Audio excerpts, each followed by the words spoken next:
Hello and welcome to Malt Box, the non-chill filtered whiskey blog. I'm Andy and this is Whiskey Review 108.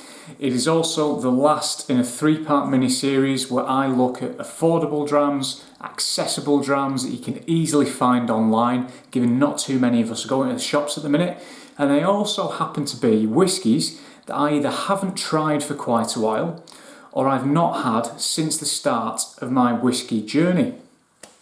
And the whiskey that I have for you today is a very, very popular Islay Single Malt Scotch Whisky. It comes in the form of this, the Bunnahabhain 12-year-old. Now, this one really is a whiskey that I've not had for years. And I mean years. It's been at least 10 years since I've had a bottle of this whiskey.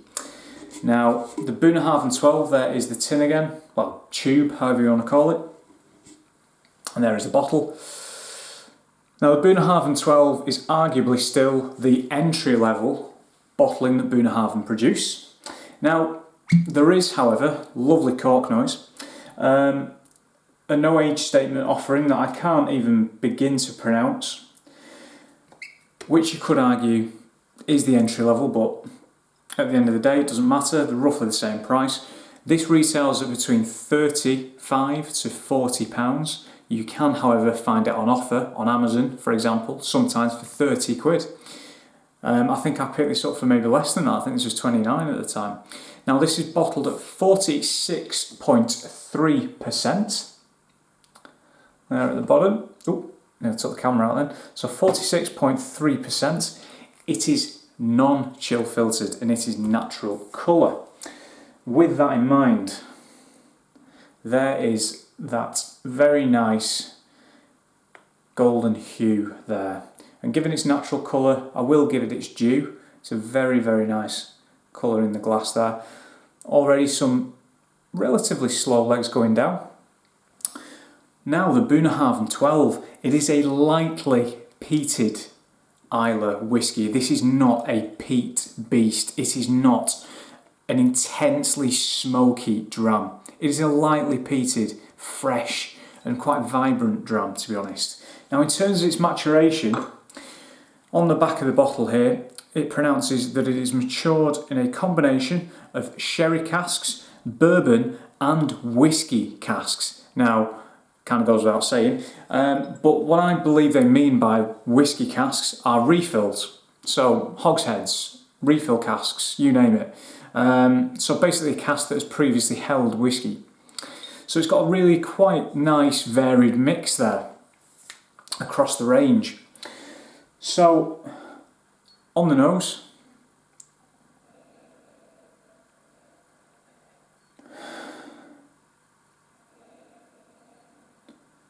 it is quite light as far as Islay's go.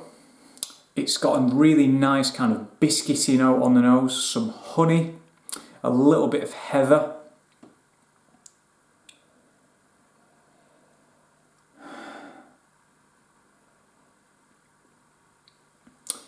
The peat is there, but I don't think it particularly provides a strong smoky background, in my opinion. It's got a nice depth to it, if anything else. It's quite rich. There's a little bit of orange peel in there for me. It's quite herbaceous as well. I think dried herbs, dried mixed herbs. And you've also got a bit of sort of salty sea spray or sea air.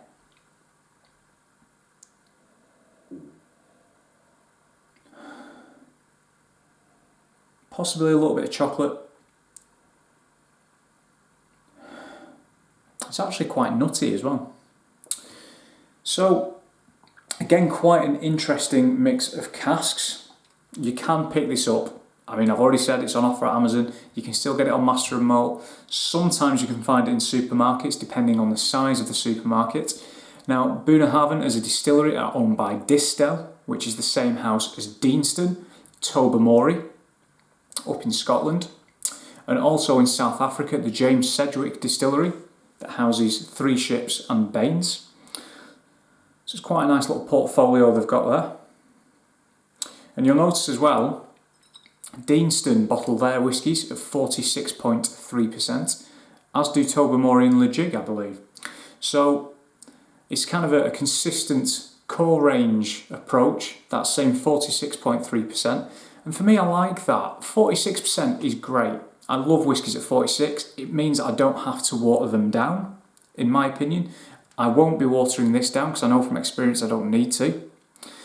But I know 0.3% probably won't make a massive amount of difference, but for me it's kind of you know, it's an unconscious thing. It's a mental thing. It's like, you know, that extra 0.3% will give it something else.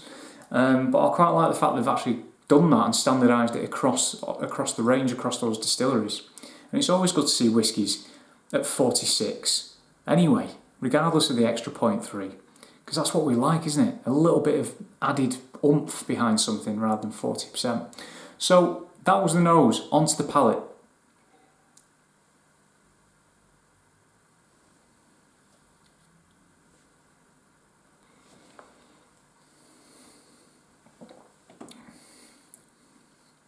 Really lovely mouthfeel, really nice. Initially quite drying, particularly drying again going into that finish, becoming slightly bitter.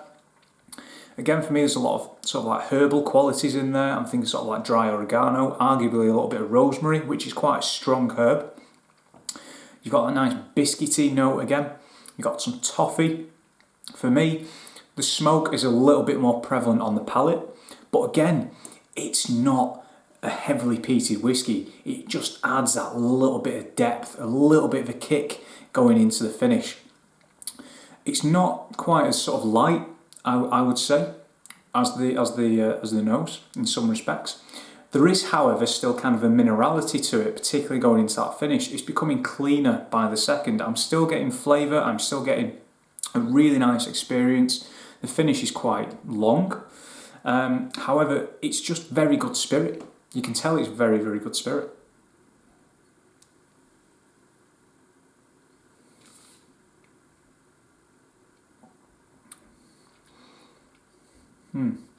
Again, for me, the nuts are in there, the same with the nose. You've arguably got some kind of Christmas cakey elements going in there, which could well be down to the sherry, because it's something you see in heavily sherried Speysiders. Don't get me wrong, this is not heavily sherried by any stretch. However, it does impart some form of influence in the overall makeup.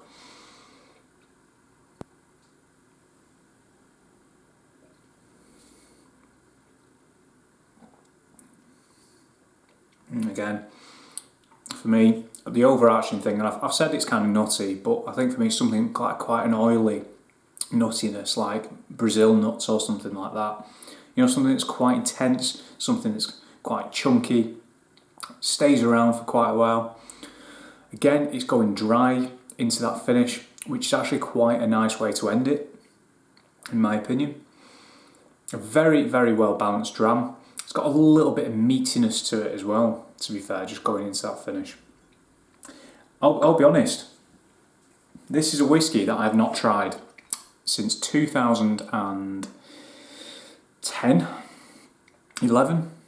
I think it could be 2010. So it didn't have this sort of livery, it didn't have the red strip on it, but the bottle was roughly the same. It was pretty much that, and a darker label. It was a little bit darker at the time. It was still, however, natural colour, non-chill filtered, and it was still a high percentage at 46. But that particular bottling that I got, that batch, was incredibly sulphurous. And it kind of put me off, to be honest. I've avoided buying this since because of that, because I am quite susceptible to sulphur, and I've said that in many, many reviews, and you're probably bored of me saying it, so apologies. However, sometimes it's not just the casks that are used, it isn't just down to sherry casks, for example, where I know people talk about sulphur candles that are used to kind of fumigate those casks, but it also comes down to the spirit. I mean, you know, distillation is a very manual, hands-on process, and it will have variation. And for me, that one bottle of Bunnahabhain 12 that I got 10 years ago, it was a real struggle to finish, and I was really gutted You know, I just started my own blog, the Affordable Whiskey Reviews blog. This isn't my first rodeo. I did one about 10 years ago, and I was watching Ralphie, because he just started up as well. He'd been around a year or two. And I got it on his recommendation, and I was really disappointed. But you know what? This has turned it around for me again. I'm really, really enjoying this whiskey. And this isn't an entry-level whiskey for me. It provides such good value for money, and I can see why it's so popular. So I would really recommend picking one up if you can, if you've not tried it, or if you have and you've just not tried it for a while. Give it another crack. It won't disappoint. Bang for buck, guys, bang for buck. So with that in mind, thank you very much for watching. See you soon.